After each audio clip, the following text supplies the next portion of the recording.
Hi there, my name is Priska. I'm a mom to two girls, Remo, who is 3 months old, and this is my oldest. What's your name? It's Remy. It's Remy. And how old are you? It's one. You one. And when's your birthday? And July. In July.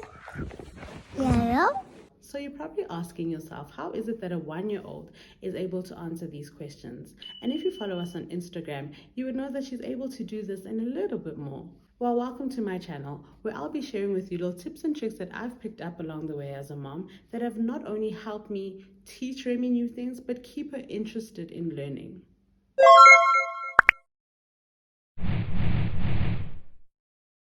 So today's date is the 14th of November, my birthday, and I thought what better way to celebrate this new chapter in my life than to start a YouTube channel. And because this is my very first video, I thought let me introduce myself before we get into the nitty-gritty of everything. As mentioned before, I am a mom to two girls. I've been married for 4 years to the love of my life, and I am a stay-at-home mom. It's taken me a really long time to say this out loud without fear of being judged. As a stay-at-home mom, people often assume that maybe you're lazy, maybe you really have a lot of money, which is not the case at all. Life often has a way of just pushing you in a direction.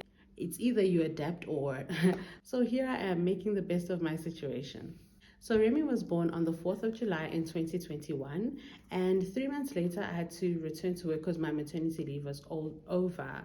And at the time, my husband and I decided that it would be best for her to attend creche, nursery school, daycare, whatever you call it. But that place where you pay monthly and you leave your child for a couple of hours, that's where Remy went. I was working full-time, and I got an opportunity to start a business.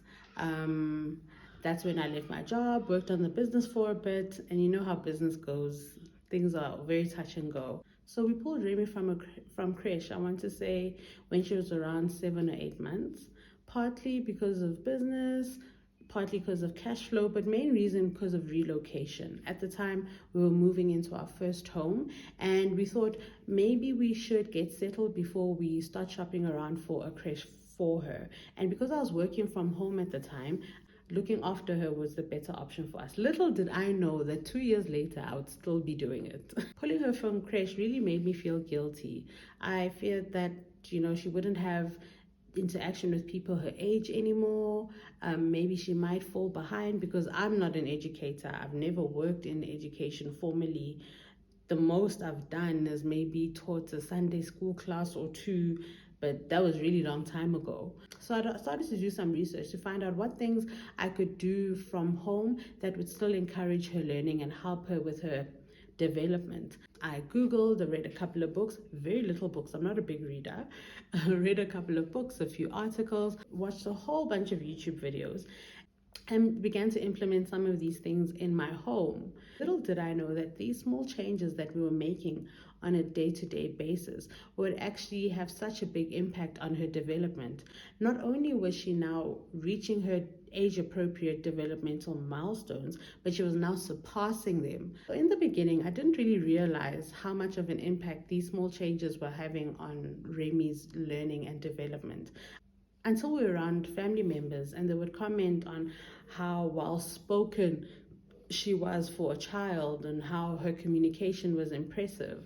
I remember going to watch a soccer match with Remy. She must have been around 1 at the time. And the parents in the stands were so impressed that this little 1-year-old was actually signing that she wanted more chips, and she would say please and thank you after I gave her the chips.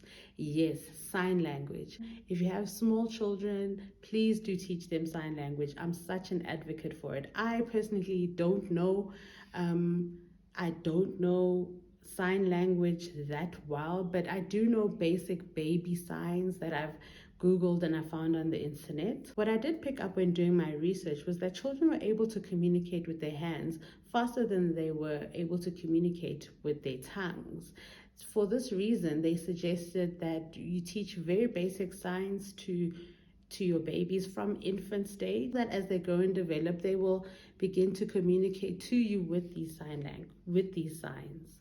So I started with very basic signs that I knew that she would use most often when wanting to communicate with us.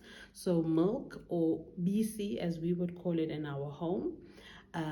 Please, because we wanted her to learn manners from a young age, and this would be thank you. There are a whole lot more, but for me, these were the three main signs that I taught her that really helped her to communicate with us, even though she couldn't speak.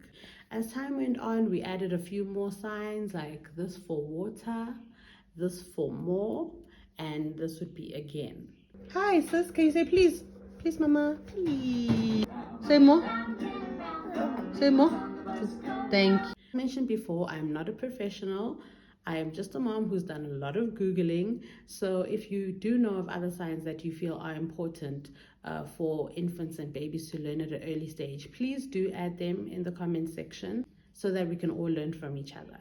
So as we added more signs, our communication became a lot easier with Remy. So teaching Remy these signs definitely helped us to communicate to one another.